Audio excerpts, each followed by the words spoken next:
V súčasnosti má univerzita viac ako 5700 študentov. Založil ju kardinál Peter Pázmaň v roku 1635 a jej činnosť obnovili v roku 1992. Vidíme, že jezuiti za tých 100 rokov tu dokázali skutočne v podstate z ničoho vybudovať veľkú kvalitnú vzdelávaciu inštitúciu, ktorá mala nielen budovy, ale mala množstvo kvalitných odborníkov, svetoznámych odborníkov. Takže to je v podstate aj taká veľká výzva.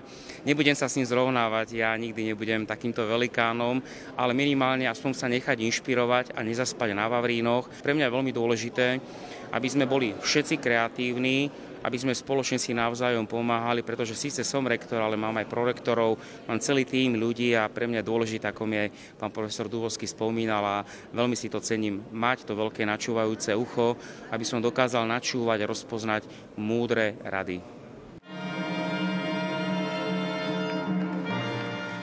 Rektorské žezlo a zlatú reťaz univerzity odovzdal novému rektorovi jeho predchodca René Bílík. Slávnosť pokračovala vymenovaním 4 prorektoriek a odovzdaním insígnií, ktoré symbolizujú ich zviazanosť s Trnavskou univerzitou.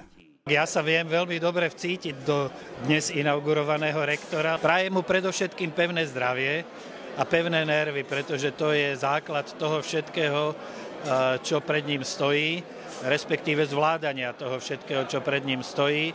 No a prajem mu dobrých spolupracovníkov a ústretové vedenia fakult. Nielen Slovensko, ale svet prechádza turbulentnými časmi, kde sa menia aj hodnotové orientácie. A toto je podľa mňa veľká výzva pre Trnavskú univerzitu, ktorá je vlastne zameraná humanitne. Tak mu prajem iba prajné prostredie, silu, energiu, aby všetky tie svoje veľkolepé nápady mohol aspoň z veľkej časti naplniť. 390 rokov patrí k Trnave aj celému trnavskému regiónu, aby sa mu podarilo túto tradíciu rozvíjať a úctu k, ako sám hovoril, k dialogu, k hľadaniu pravdy, k slobode a tradícii, čo všetko Trnavská univerzita predstavuje.